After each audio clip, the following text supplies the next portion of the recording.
Journée Dimitri Pavlenko. Vous recevez ce matin l'historien Denis Péchanski. Bonjour Denis Péchanski. Bonjour. Bienvenue sur Europe 1. Vous êtes directeur de recherche émérite au CNRS, spécialiste de la mémoire des attentats terroristes. On commémore cette semaine les 10 ans des attentats de Charlie Hebdo et de l'Hyper Cacher. Ces événements particuliers, Denis Péchanski, qu'est-ce qu'ils représentent aujourd'hui dans la mémoire nationale contemporaine ? Alors il est clair, puisque dans le programme que je copilote avec mon collègue neuropsychologue, on va en parler de ce programme. Francis Eustache, on essaye de suivre l'opinion face aux attentats.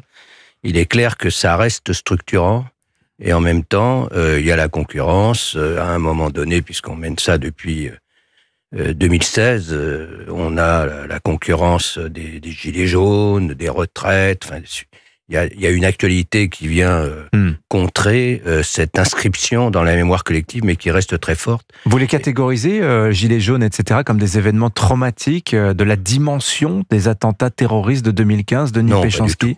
Pas du tout, mais en revanche, on est sur des événements hors catégorie, là, quand même. Oui, et puis sur de l'actualité qui vient simplement contrer un élément, mais qui reste un élément structurant de la mémoire collective, très clairement. Alors j'ai une question un peu intello, un peu théorique, mais qui est intéressante quand même. Est-ce que ces événements qui restent jeunes, 10 ans seulement, ça peut être des objets d'études historiques, Denis Péchanski ? À condition qu'on se donne les moyens de cette étude, qu'on respecte les règles de l'approche scientifique, que ce soit moi comme historien, des sociologues, des neuroscientifiques, on a des outils, et puis avec le CREDOC, donc l'équivalent d'un institut de sondage, on suit cette évolution de la mémoire collective. C'est quand même intéressant, par exemple, puisqu'on est sur janvier, de remarquer que dans la mémoire, quand on demande, parmi nos questions, quels sont les attentats qui vous ont le plus marqué, les actes terroristes qui ont le plus marqué depuis l'an 2000, en France et à l'étranger, en septembre, on a le 13 novembre, très clairement, au-dessus à chaque fois. C'est l'événement qui surnage. Ah oui. On a le 11 septembre qui reste la matrice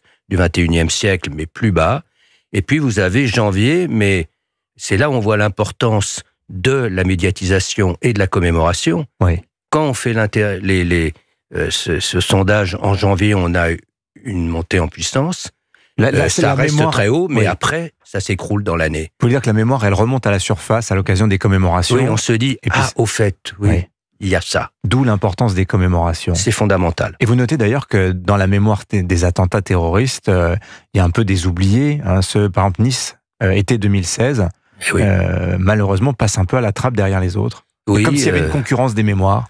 Pour vous donner 2 chiffres qui parleront tout de suite, 6 mois après l'événement, comme on a droit à 3 réponses, 45% des Français citaient Nice parmi les 3 attentats qu'ils avaient les plus marqués depuis l'an 2000.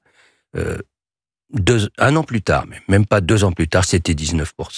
Ah oui. Et ça c'est fondamental parce que c'est la double peine. Mais pourquoi vous dire ? Parce que moi, je me suis fait la même remarque concernant 2012, les attentats de Mohamed Merah à Toulouse, qui passent un peu à la trappe. Les gens disent le grand attentat de cette décennie, c'est 2015, comme s'il n'y avait rien eu avant. C'est quoi ? C'est des attentats de province ? C'est ça, Denis Péchanski ? Ça passe pour tel ? Il y a la symbolique de Paris. Il y a le fait que c'est à Paris qu'il y a eu au total le plus de morts par attentat terroriste et terroristes islamistes depuis 10 ans. Mais bien au-delà, donc le pays est attaqué à travers sa capitale, ça joue évidemment. Et puis il y a cet attentat quand même très singulier, multisite, téléprojeté. On a depuis le Proche Moyen-Orient, donc il y a une singularité bien sûr. Oui, il y a l'envergure du 13 novembre qui le fait ressortir plus que les autres. Qu'est-ce qu'on fait le 14 juillet ? On fête la mémoire nationale. Et voilà.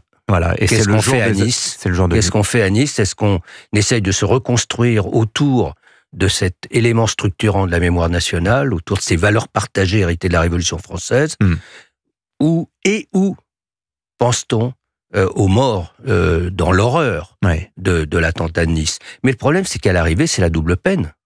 Parce que pour eux, non seulement ils ont souffert ce qu'ils ont souffert, mais en plus, ils savent que globalement, entre guillemets, on les oublie. Mais on a la même chose.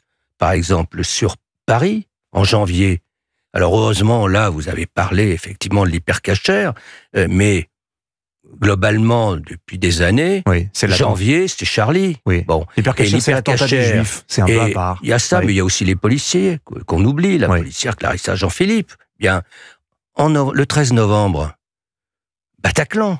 Oui. Et on le voit très bien dans nos sondages qu'on pose une autre question. Quels sont les lieux du 13 novembre? Oui. Nouvelle condensation mémorielle. On oublie le Stade de France et on oublie les terrasses.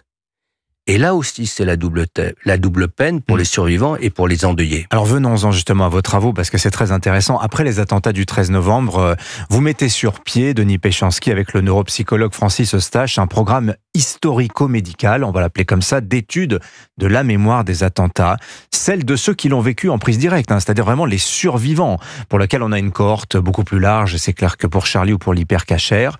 Vous vous dites, ces gens, il faut les faire parler tout de suite, à 3 reprises, en espaçant la prise de parole pour voir comment la mémoire évolue. Qu'est-ce qui ressort de tout ce travail? C'est plus de 1000 personnes que vous avez interviewées comme ça depuis 10 ans, Denis Péchanski. Qu'est-ce qui ressort? Alors 1000 personnes, parce que l'idée était un peu sur le modèle américain, mais ils faisaient pas des interviews audiovisuelles. Oui. C'était mon collègue Bill Bill les Hurst. gens comme des entretiens. Oui, c'est avec l'INA, avec le CPAD, qui sont nos partenaires. Là, on a un vaste programme d'investissement d'avenir qui est ce qu'on appelle France 2030 aujourd'hui, qui est piloté scientifiquement par le CNRS INSERM. Mais là, l'une des branches de ce programme, c'était d'interviewer au maximum les mêmes personnes. 2016, 2018, 2021, c'est fait. Oui. Et on attend la 4e phase en 2026. Et là, on voit effectivement comment va évoluer cette mémoire. Est-ce qu'ils guérissent? Plus lointain. Est-ce qu'ils guérissent? Est-ce qu'ils guérissent? Là, c'est l'autre aspect qui est la branche médicale, même si Mais vous voyez, dans les faits, on le voit dans les entretiens, on a des indicateurs. Et d'ailleurs, ce qui est intéressant, c'est qu'on trouve des marqueurs de pathologie médicale à travers le vocabulaire qui est utilisé par les personnes qui viennent témoigner. C'est-à-dire? Eh bien, c'est qu'on trouve des singularités, des suremplois de telle ou telle catégorie de mots, etc. Et puis, à côté, vous avez cette étude Remember, biomédicale, pilotée par Pierre Gagnepin, et qui travaille sur le trouble de stress post-traumatique, et en particulier sur l'inégalité devant ce trouble de stress post-traumatique. La métaphore du disque rayé, explique Pierre Gagnepin. Il dit qu'en gros, la mémoire, c'est le disque, la rayure, c'est le traumatisme, le flashback qui revient. Et le problème étant qu'on n'arrive plus, dans ces cas-là, quand on est en syndrome de stress post-traumatique, à activer la fonction d'inhibition qui permet d'éviter l'irruption des souvenirs intempestifs. Quand la mémoire fonctionne bien, ça marche comme ça. Quand on est traumatisé, malheureusement, le souvenir revient inlassablement. Et c'est l'image intrusive. Ça, c'est la clé, c'est la définition même du trouble de stress post-traumatique. Donc, on parle de trouble de stress post-traumatique quand le choc dure plus d'1 mois. Ça s'incruste en quelque sorte. Et la définition, la caractéristique, c'est l'image intrusive qui vous revient et qui est complètement décontextualisée. C'est une tache de sang, c'est un corps, on se souvient du canon de la Kalash. Bon, et puis ça vous revient sans que vous puissiez le contrôler. Et le corollaire, c'est l'évitement. C'est-à-dire qu'on va on va trouver tous les mécanismes pour éviter que ces images reviennent. Donc, on va plus au restaurant, on va plus au spectacle. Pendant très longtemps, ils prenaient plus les transports en commun. Et ça, c'est évidemment un facteur de déséquilibre terrible pour ces personnes. Merci beaucoup, Denis Péchanski, historien, donc, d'être venu ce matin nous parler de cette mémoire des attentats terroristes, l'hypercachère, Charlie Hebdo, et évidemment le 13 novembre qui surnage dans la mémoire collective. Bonne journée à vous.